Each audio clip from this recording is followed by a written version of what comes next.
Desde la cruz, las 7 frases de Jesús. Diario de una arquera valiente. Esta clase fue extraña. Jessie tenía que atender a los chicos principiantes y me dejó practicando sola. Lo curioso es que aunque ya tengo el conocimiento básico para entrenar sola y la edad para ser responsable, noté que me hizo falta la voz de dirección y corrección de Jessie. A medida que entrenaba me sentía insegura y a la vez no sabía que había fallado cuando no acertaba el tiro. Quizás porque Jessie hace una labor de observadora que me permite confiar en la guía que me provee para poder sentir la seguridad de estar haciendo lo correcto. Es incómodo sentirse perdido, pero más aún no tener las instrucciones para mejorar. Nuevamente me conecté a mi proceso. Los días del proceso en este año han sido muy profundos en mi sanidad, pero a medida que he vivido el período de sepultura, he podido experimentar que debo continuar entrenando mi corazón para transformar el pasado en una nueva forma de vivir. No puedo dejar de oír la voz del Espíritu Santo dirigiendo mis decisiones y mucho menos mi alma que vuelve a sentir dolor y deseos de justicia. Necesito seguir caminando en las promesas que Él me dio. Viene lo mejor. Aún no he visto la plenitud de su milagro de resurrección. Así como Jessie me hace falta como guía en mi entrenamiento, asimismo la voz de su espíritu debe ser mi guía, o dejaré de acertar al blanco en todos los tiros. Seguiré sus pasos valientes y su dulce voz. Necesito dirección para mí y los míos. Mi familia, mi madre, mis hermanos y mis hijos deben seguir recibiendo paz que sobrepasa el entendimiento. Ahora comprendo que si sus heridas me sanaron, las palabras que Jesús dijo desde la cruz han de ser instrucciones para soportar el proceso y caminar en dirección a la resurrección. Desde la cruz, las 7 frases de Jesús. Primera frase: Padre, perdónalos porque no saben lo que hacen. Lucas 23, verso 34. Esta frase inicia reconociendo que le está pidiendo a su Padre. Es un hijo dirigiéndose al Padre. El principio de mi proceso de perdón y luego de dejar los juicios fue recordar que mi identidad era de una hija de Dios.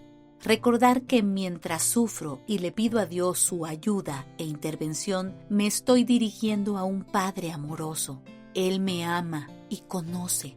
Él sufrió conmigo y sufre la separación de sus hijos cuando deciden pecar y alejarse. El no saber lo que hacen no está justificando al pecador, está intercediendo por misericordia. Como te expliqué anteriormente, los seres humanos vivimos inconscientes de nuestra verdadera identidad. Recuerda que quienes están crucificando a Jesús son los mismos fariseos, supuestos conocedores de la verdad. Es decir, de igual manera que Pablo creía estar haciendo lo correcto persiguiendo a los cristianos, imaginemos el nivel de desconexión con Dios que se tiene en el momento de traicionar a quien solo te ha hecho bien. Jesús apunta a la maldad que ha enceguecido al ser humano en su necedad. No tienen conciencia del daño que están haciendo. Nosotros podemos perdonar ofensas entre unos y otros, pero el único que puede perdonar pecados es Dios. Por eso el Padre Nuestro nos enseña a orar: perdónanos como nosotros perdonamos a los que nos ofenden. Para perdonar a otros necesitamos reconocer que nosotros mismos hemos sido ya perdonados. De lo contrario, no podremos otorgar algo que no tenemos. El concepto de perdón de pecados es teológico, es decir, si no hay Dios, no hay contra quién pecar. Podremos ofender a otros, pero no reconocemos el pecado hasta reconocer que hay un Dios perfecto y santo contra el cual se peca. Es decir, contradecimos sus ordenanzas y principios, por lo tanto, pecamos. Lo curioso de comprender el concepto de pecado y perdón es que ante la santidad de Dios, nuestros mejores intentos de bondad son nada. Es decir, se necesitaba del Cordero perfecto para la remisión de pecados, el perdón total de nuestra maldad. Ninguno hubiese podido lograrlo sin Jesús. Por lo tanto, El ser valiente para no juzgar a otros iniciaba reconociendo que ante la cruz todos estábamos al mismo nivel de pecadores. Por ende, todos necesitamos la misma gracia y misericordia. Las consecuencias son específicas y personales, pero el perdón es uno para todos. Pero cada quien debe buscarlo y arrepentirse para recibir el perdón y la justificación por la gracia y por la fe. Entonces, ¿cuál era mi jurisdicción en esta gran traición? Solo mi corazón y el de mis hijos. No podía mandar en el corazón de nadie más. Pasó mucho tiempo antes de que tan siquiera fueran conscientes de su estado de pecado. No es lo mismo reconocerlo en secreto, arrepentirse y confesar, que ser descubierto y tratar de justificar tus pecados. Si pedimos disculpas por nuestros errores y no perdón por nuestro pecado, no hemos comprendido la gracia y el amor de Dios. El arrepentimiento se evidencia con la humildad y la confesión de pecados con la verdad. Mientras mientas y tu orgullo se evidencie tratando de justificar tus faltas, no podrás experimentar la libertad del arrepentimiento y la dulzura de la gracia que te hace consciente de tu estado de calamidad y a la vez de tu verdadera identidad de hijo adoptado por un Padre perfecto. Fue cuando Dios me llevó en un proceso descendente y trascendente, desde llorar en contra de ellos hasta llorar a favor de ellos. Perdonar no significa olvidar. Perdonar no significa reconciliar si no hay arrepentimiento y confesión con la verdad de la otra parte. Perdonar no implica ser cómplice. Perdonar no significa negar las consecuencias. Perdonar no significa resignarse. Perdonar no es negar los hechos. Perdonar no es evadir. Perdonar no es dejar de sentir. Perdonar no es intentar ser fuerte. Perdonar requiere la rendición total a Dios. Perdonar es aceptar sin resignarse a vivir en dolor. Perdonar es absolver al otro de su deuda. Perdonar es resignificar el dolor vivido. Perdonar es liberarme de mi culpa y de la del otro. Perdonar es ser responsable de mi vida. Perdonar es dar de gracia lo que de gracia recibimos. Perdonar es empezar conmigo misma. Perdonar es la forma más profunda de empatía. Perdonar es amar. Finalmente, perdón es la absolución de la culpa del pecado. Esto quiere decir que se ha dado la sentencia de no culpables, de la acción considerada como ofensa, renunciando al derecho de venganza o reclamación del justo castigo o restitución. La pelea que mantengo con otros tiene una causa raíz en algo que no puedo soltar, en algo que no he procesado, un perdón no concedido a mí principalmente. Perdón es la aceptación consciente y responsable de lo que sentí y viví, pero a su vez la aceptación de que yo soy la única responsable de hacer lo necesario para sanar y responder a ese suceso dañino de forma transformadora, de restauración eterna. Ahora bien, parte de perdonar incluye dejar de juzgar, y esa es la parte más compleja en el proceso de perdón.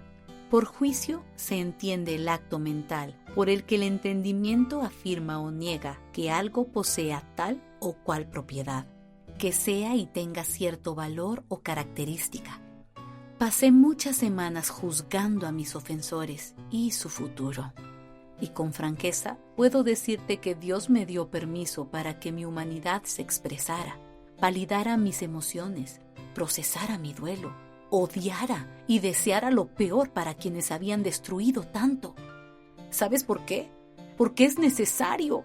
Las emociones que no se reconocen no pueden validarse, y si no las validas, tampoco puedes procesarlas, porque no puedes procesar y curar algo que no existe. Para poder ser conscientes de nuestro estado y de nuestra necesidad de su restauración, necesitamos ser honestos ante Dios y ante nosotros mismos. Aquí inicia el proceso de reconocer nuestro dolor, vivenciar las emociones, ser conscientes de nuestra pérdida y llegar a la fase de valentía para no juzgarnos ni juzgar a otros. Recuerda que seguimos en la segunda fase de cruz y sepultura. ¿Sabes qué hace evidente la tumba?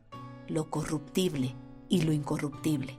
En ese periodo de silencio, soledad, oscuridad, donde o hay amigos que te comprendan, padres que te consuelen o palabras que te alivien la tristeza y el dolor, es allí donde solo necesitas estar adentro del Padre, quien te pregunta, ¿quién eres? ¿Qué creías ser?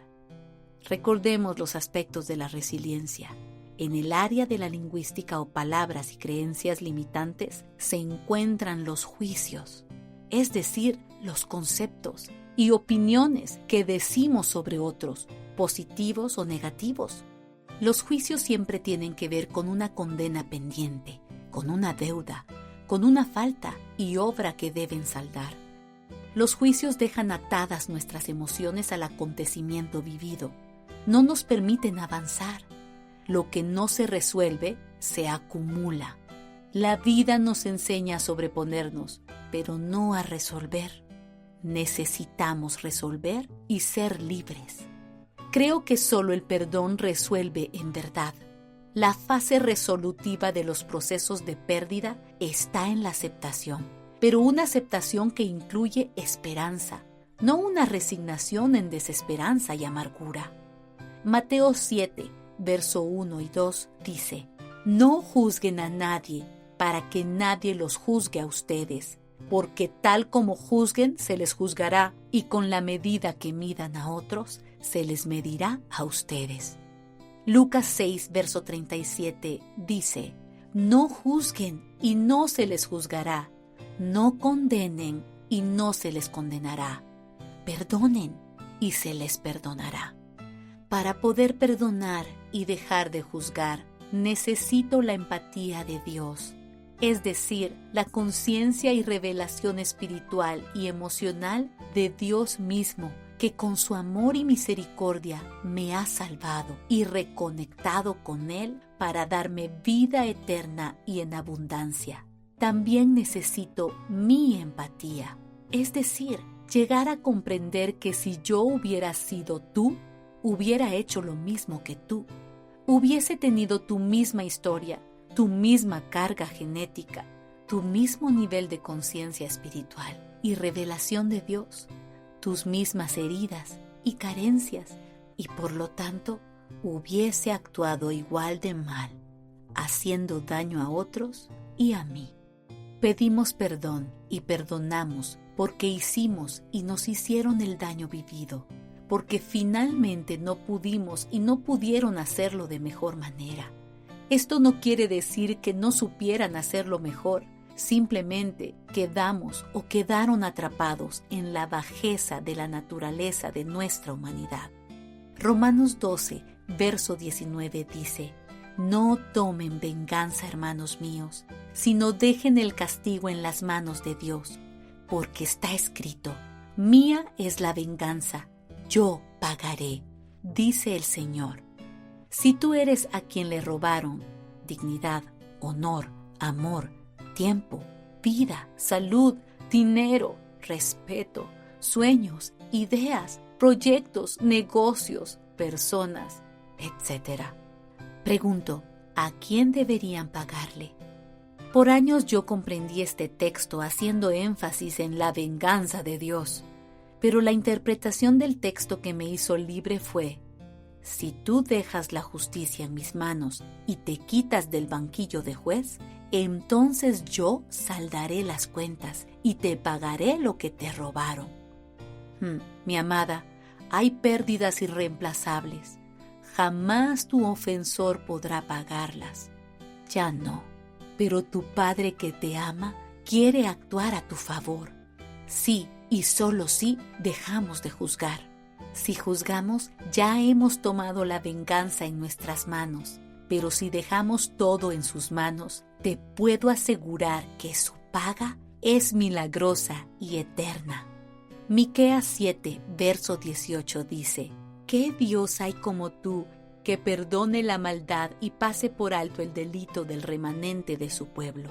No siempre estarás airado, porque tu mayor placer es amar. Su mayor placer es amar, no vengarse, no castigar.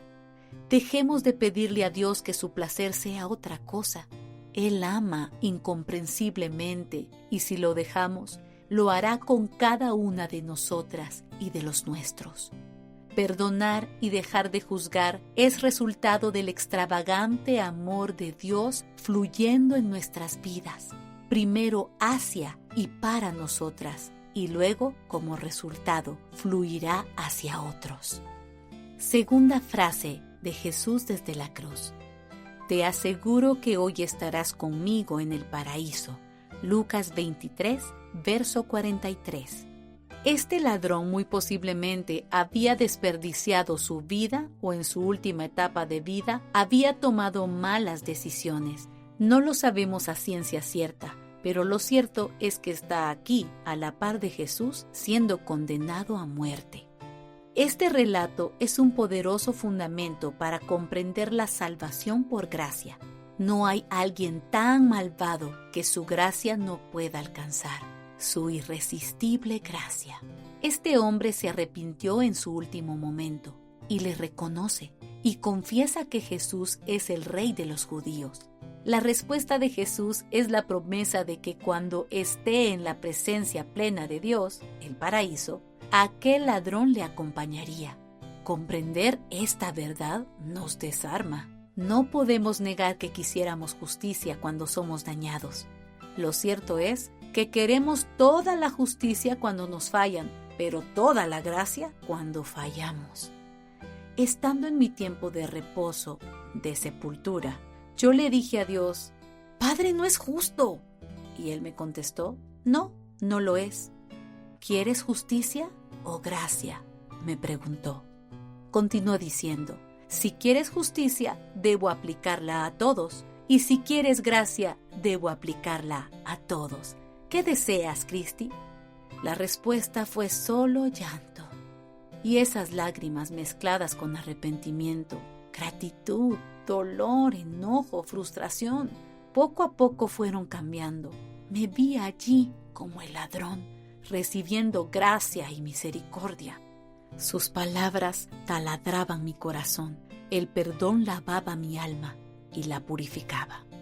Dios me llevó en un proceso descendente y trascendente, desde llorar en contra de ellos hasta llorar a favor de ellos. Tercera frase de Jesús desde la cruz. Mujer, ahí tienes a tu hijo, ahí tienes a tu madre. Juan 19, verso 26 y 27. Esta frase está cargada de significado. La humanidad de Jesús y su amor de hijo en todo su esplendor. Cuán particularmente especial es Jesús para revelarse a la madre soltera o sola o viuda. María ya había enviudado de José. Se desconocen las fechas exactas, pero lo cierto es que Jesús en verdad tomó con honor el papel de hijo, y es evidente su amor por ella y ocupación en esta frase. Quiero hacer énfasis para ti, madre, que estás sin el apoyo de un esposo, luchando y esforzándote por dar lo mejor para tus hijos. María, la madre de Jesús, fue una mujer que enviudó joven y sin duda tuvo estos desafíos. Es hermoso que podamos identificarnos con ella, aún en estos aspectos. Jesús sabe bien tu valor e importancia. Es claro en el texto que Jesús estaba preocupado por el bienestar de su madre y quería asegurarse de que alguien especial se encargaría de ella. Y se la encarga al discípulo amado, que ese mismo día la llevaría con él. Sin duda, Jesús había cumplido esa labor con su madre, quien aún era joven. Si tomas en cuenta que María había quedado encinta entre los 12 y 15 años y Jesús tenía 33 años, probablemente ella tendría entre 45 y 50 años de edad. Lo cierto es que a Jesús le importa tu maternidad mientras estás sufriendo. Recibí una paz profunda respecto a mis labores de madre y mujer. Supe que Jesús estaba enviando gente especial a mi lado para acompañarme en el proceso. mi corazón tomó conciencia de esa presencia maravillosa de mi Padre y mis hermanos al cuidado de mí y mis hijos. Cuarta frase de Jesús desde la cruz: Eloi, Eloi, lama sabactani, que significa: Dios mío, ¿por qué me has desamparado? Marcos 15, verso 34. Esta frase procede del Salmo 22, verso 1. Jesús cita el Salmo para expresar su agonía de separación del Padre. Cabe mencionar que esta frase fue pronunciada por Jesús después de que la tierra quedó en oscuridad. Esto lo encontramos en Marcos 15, verso 33. Desde el mediodía y hasta la media tarde quedó toda la tierra en oscuridad. No hay oscuridad más grande que la separación de Dios. Esa es la verdadera muerte. La oscuridad tiene un contenido altamente simbólico, relacionado con el juicio divino. La crucifixión era una hora terrible de maldad y oscuridad. En una conversación con mis amados amigos y terapeutas Holman y Adriana Castro, pude comprender la aplicación de esta frase en mi proceso personal. En muchas ocasiones, aunque con fines correctos, se nos ha enseñado que a Dios no se le pregunta por qué, sino para qué, haciendo referencia a que no tenemos autorización para cuestionar a Dios. Sin embargo, mira lo particularmente profundo que ancla esta frase en nuestros procesos de duelo. Dios Padre sabe cuándo un hijo le reclama o simplemente está expresando sus más honestos sentimientos y sensaciones. Dios Padre sabe cuándo el corazón de su hija quiere hacer su voluntad, pero está partido en 1000 pedazos y necesita encontrarle sentido a la vida que se le ha roto. Jesús cita el Salmo, le dice Dios, porque su humanidad estaba cargando el peso del pecado. Él se había hecho pecado y la separación de su Padre era inminente. Recordemos que Jesús era 100% hombre y 100% Dios. Pero allí, en ese preciso momento, su humanidad está destruida y se siente abandonado, desamparado, separado y cuestiona: ¿por qué me has desamparado? ¡Qué dolor tan profundo! Jesús sabía que eso debía pasar, pero mira cómo se identifica con nuestra humanidad, porque en estos momentos de abandono, el dolor y la tristeza son tales que la razón no reacciona. El saber las promesas de Dios no te quita el dolor. Dios sabe que lo tienes que pasar. Dios mismo está validando tus emociones e invitándote a cuestionar delante de Él, aunque te separe el dolor. Él sigue a cargo. Si a pesar de tu corazón roto dices: no mi voluntad, sino la tuya. Quinta frase de Jesús desde la cruz: tengo sed. Juan 19, verso 28. Este grito revela el sufrimiento y la impotencia que Jesús experimentó. El texto nos deja claro que lo dijo para que la Escritura se cumpliera. Salmo 69, verso 21. En mi comida pusieron hiel, para calmar mi sed, me dieron vinagre. Esta frase me hace meditar en nuestras necesidades físicas. Jesús sabía que ya todo había terminado y estaba cumpliendo exactamente la voluntad del Padre. Nosotros, seres imperfectos, llenos de pecado, y en el proceso de ser más parecidos a Jesús, necesitamos reconocer que nuestra sed solo puede ser saciada cumpliendo su voluntad, y solo Él podrá ser el agua viva de la cual bebamos. Comprendí que si buscaba saciar mi sed en seres humanos, en trabajo, ocupación, ministerio, me darían vinagre para calmarla. Pero si me enfocaba en cumplir la Escritura, entonces sus planes se cumplirían, aunque estos estaban implicando cruz y sepultura. Sexta frase de Jesús desde la cruz: consumado es. Juan 19, verso 30 dice así: su redención se llevó a cabo de una vez y para siempre. Descansamos en la obra redentora, perfecta y única de Cristo. Todo está hecho en Él. Solo necesitamos seguir muriendo a la vieja naturaleza y resucitando en la nueva de Cristo. No hay nada que podamos añadir a la gracia manifiesta en la cruz. Séptima frase de Jesús desde la cruz: Padre, en tus manos encomiendo mi espíritu. Lucas 23, verso 46. Esta fue la frase final. Después de decirla, expiró. No conocemos exactamente la causa fisiológica de la muerte de Jesús, pero el relato en los evangelios deja claro que Jesús estaba controlando la situación, ya que Él entregó el Espíritu. Esto lo encontramos en Mateo 27, verso 50 y Juan 19, verso 30. Existe un vínculo entre la vida y la voluntad. Jesús había cumplido su comisión. Era momento de regresar a su Padre y entregar su espíritu. En ese momento el velo del templo se rasgó. Hubo un gran terremoto y rocas se partieron. Eran claras las advertencias del juicio y daban fe del veredicto de Dios para con Israel. ¡Qué gloriosa obra de redención! El único y perfecto sacrificio para que podamos entrar confiadamente ante el trono de la gracia. Hebreos 10, versos 19 y 20 dice: Así que, hermanos, mediante la sangre de Jesús, tenemos plena libertad para entrar en el lugar santísimo por el camino nuevo y vivo que Él nos ha abierto a través de la cortina, es decir, a través de su cuerpo.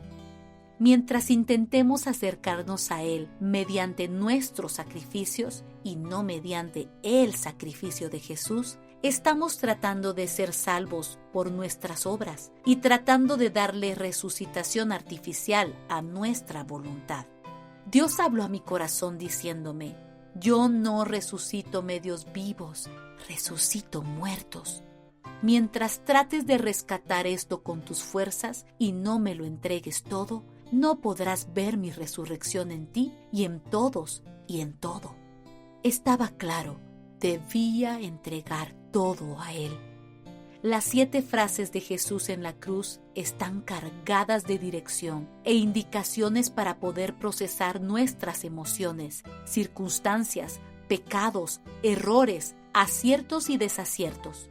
Son frases que incluyen una progresión de entrega y verdadera resolución del dolor y el sufrimiento. Si quieres continuar hacia la resurrección, el avance y el progreso, te invito a revisar en intimidad si has entregado todo tu ser al Padre o si aún sigues intentando resucitar artificialmente tu corazón, matrimonio, empresa, sueño, proyecto, finanzas, ministerio, relación, etc. Hasta que no entregamos y morimos, no podemos pasar a la siguiente fase, que es la fase de resurrección.